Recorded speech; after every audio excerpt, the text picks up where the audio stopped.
Hello friends, welcome back to my channel. இன்றைக்கி என்ன video பார்க்க போகிறோன்னா, ஈஸ்டர் அன்றைக்கி நாங்கள் என்னென்னலாம் பண்ணோம் அப்படின்னா, நான் 2 பாப்பா, அம்மா 4 பேர் காரில் வந்து இப்போது சர்ச்சுக்கு போயிட்டுருக்கோம். சர்ச்சுக்கு போயிட்டு வந்து நாங்கள் என்னென்னலாம் செய்கிறோன்னு பார்க்கலாம் வாங்க.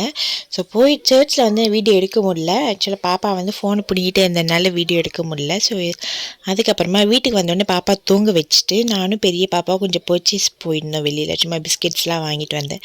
அதுக்கப்புறம் நான் படிக்க ஆரம்பிச்சிட்டேன். ஏன்னா நாளைக்கு எக்ஸாமு. அதுக்குள்ளே அம்மா வந்து மதியானம் லஞ்ச் பண்ணிட்டாங்க. என்னென்ன பண்ணியிருந்தாங்கன்னா, மட்டன், சிக்கன், ஃபிஷ். ஏன்னா நான் 40 டேஸ் வந்து நான்வெஜ் சாப்பிடாம இருந்தேன். அதனால் அம்மா வந்து எல்லாமே பண்ணியிருந்தாங்க. அதோட ப்ளஸ் எக்கும் பண்ணியிருந்தாங்க. ஸோ தம்பி வந்து சாப்பிட்டுட்ருக்கான், எல்லாருமே சாப்பிட்டுட்ருக்கோம். நெக்ஸ்ட் என்னென்னு பார்த்தீங்கன்னா, என் அம்மா மட்டும் இல்லை, ஹஸ்பண்டும் சேர்ந்து பறக்கிறது தாவறது எல்லாம் பண்ணி வச்சுருந்தாங்க, எல்லாத்துக்கும் சேர்த்து. அதுக்கப்புறம் பாப்பா அதுக்குள்ளே எந்திரிச்சிட்டா, அவளுக்கும் எல்லோரும் கொடுத்துட்டு திருப்பி தூங்கிட்டா.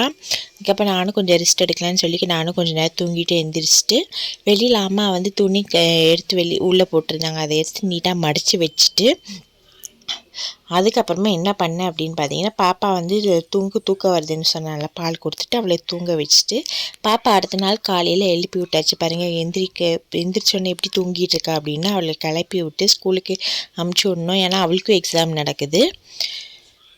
காலையில் பிரேக்ஃபாஸ்ட் சாப்பிட்டுட்டு அதுக்கப்புறம் ஸ்கூலுக்கு கிளம்பிட்டாவ. வந்ததுக்கப்புறமா திருப்பி நான் கொஞ்சம் நேரம் வந்து படிச்செல்லாம் ரிவிஷன் பண்ணிகிட்டு இருந்தேன். அதுக்கப்புறம் கொஞ்சம் லைட்டாக தூக்கம் வர மாதிரி இருந்து, சரி கொஞ்சம் ரெக்கார்டு எழுதலாம் அப்படின்னு சொல்லி கொஞ்சம் ரெக்கார்ட் வரைக்கும் முடித்தேன். அதுக்கெல்லாம் பார்த்தீங்கன்னா, அம்மா நான் எழுத அம்மா வீடு கொஞ்சம் டெய்லியும் மேக்ஸிமம் வீடு தொடச்சிட்றாங்க. ஏன்னா பாப்பா வந்து நடக்கிறா, இது பண்ணுறா அது பண்ணுறான்னு சொல்லி டெய்லியும் வீட்டை தொடச்சிட்றாங்க.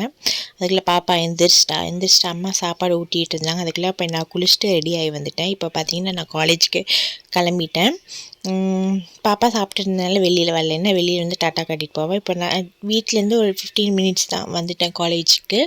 பார்த்தீங்கன்னா யாருமே இருக்க மாட்டாங்க. ஏன்னா எல்லாருக்கும் ஸ்கூல் லீவ் விட்டுருக்குறாங்க. ஆக்சுவலாக நான் இங்கே தான் வந்து 11th 12th படித்தேன். ஸோ இப்போ பார்த்தீங்கன்னா என் கிளாஸுக்கு போயிட்டு மத்தியானம் தான் எங்களுக்கு எக்ஸாமுக்கு ரெடி ஆகிடுச்சு. எக்ஸாம் முடிச்சுட்டு ஈவினிங் போய் கொஞ்ச நேரம் ரிலாக்ஸ் ஆகிட்டு பாப்பா கூட விளாண்டுட்டு இருந்தோம்.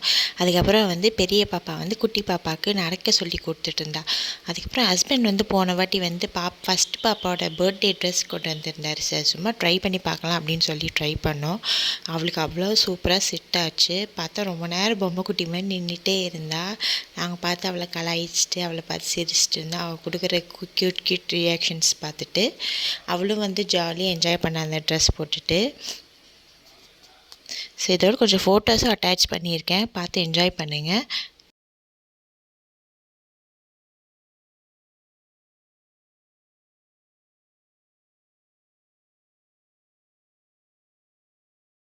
வீடியோ உங்களுக்கு பிடிச்சிருந்தா மறக்காமல் லைக் பண்ணுங்கள், ஷேர் பண்ணுங்கள், சப்ஸ்கிரைப் பண்ணுங்கள். தேங்க்யூ ஃபார் வாட்சிங் தி வீடியோ. பாய்.